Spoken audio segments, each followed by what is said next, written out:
Hello there. Today let's look into another mate into chess puzzle. So this is the puzzle on the board. If you want to try the solution, pause the video now so you can try to find the first move for white. But before that, let me give you some clues. Let's analyze the position, so which could be helpful.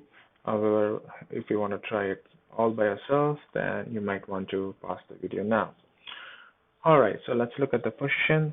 So here, I would say, judging by the position of the dark square bishop and the rook, I would say this is pretty much fixed, and it should be like that, I believe, because this looks like a convincing idea for the rook on b2 to come to the e file, probably because that would lead to a discovery check by the dark square bishop. Probably if there is a variation where the black king moves to the e file, so there should be an idea of the rook going from b1 to e1 to give a checkmate. So I would say these pretty much, it's highly improbable these two pieces are going to make the first move, so they should be fixed probably. Also, since the first move is never going to be a check for the black king, so that alone gives a big hint. It's going to stay fixed over there.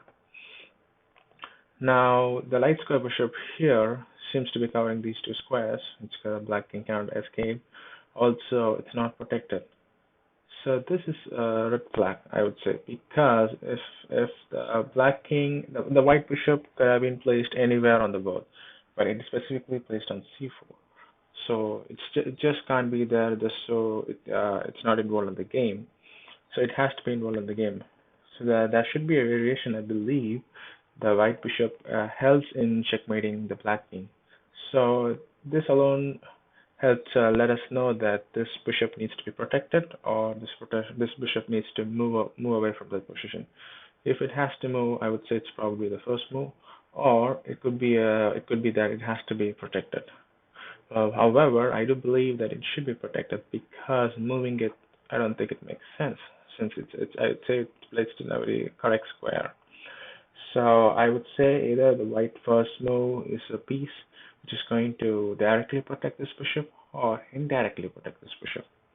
I don't think it's such a, what I mean to say is I don't think it's going to be a move where rook from h1 is going to move to c1 to protect this light square bishop. That would be very easy to find. I think it would be an indirect protection where the protection of the light square bishop is realized in the second move for white. Maybe there's a piece in between the light square bishop and the piece which is going to make the first move in for white. So this protection can be realized maybe in the second. I would say that is also a hint. And knight on h6 is protecting the f5 square. If say the black king were to move to e5 in a variation, and it has to be blocked with not move to the f5 square. So I would say this knight is doing the job. And this knight also seems to be an active piece covering these two squares, same as the light square bishop. I would say this has to move. It's going to move. It's maybe the first or second move. I'm not sure. Now the white queen and the rook on h1 seems to be the most awkwardly placed pieces. So I would say my best bet is these two pieces are going to move, probably going to make the first move. So with this in mind, you might want to pause the video now and try to find the first move for white. Alright, I hope you're ready. Now the first winning move for white is rook h4. Now why rook h4? Then now we can see from the variations I'm going to show you where the black king moves to different squares and how white checkmates black. You can see why it's rook h4. Now if the black king were to move to say king c5, then white can respond with knight to d3 checkmate. So this is one variation I told you. So now you can see the how the light square bishop is being protected by this rook. So that's why I said it could be an indirect protection, where the protection of this bishop can be realized in the second move. Now, let's look at different variations. Let's say if the king moved to c3, then white can respond with knight e2 checkmate. Here also you can see how this plays out so well. Yes. And now, if the black king were to move to, let's say this is the one that I said, if the black king took the bishop, then white can respond with rook c2 checkmate. Now you see how this rook plays out, and this dark square bishop slicing through this diagonal helps in checkmating black. And also this knight is covering this d5 square. Now, if the black king were to move to say king e4, then white can respond knight d5 checkmate. Now, if the black king were to move to king e5, then white can respond with knight h5 checkmate.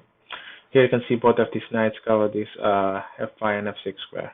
And you can see the usefulness of the queen slicing through this diagonal checkmating black. But this entire fourth rank is covered by this rook, and this diagonal by the light square bishop. It's pretty beautiful. Beautiful checkmate. Now, if the king were to move to king e3, then white can respond with rook e2 checkmate.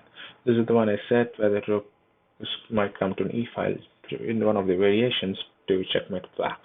As this rook is protected by the knight and bishop, and this pawn is pinned because of this queen.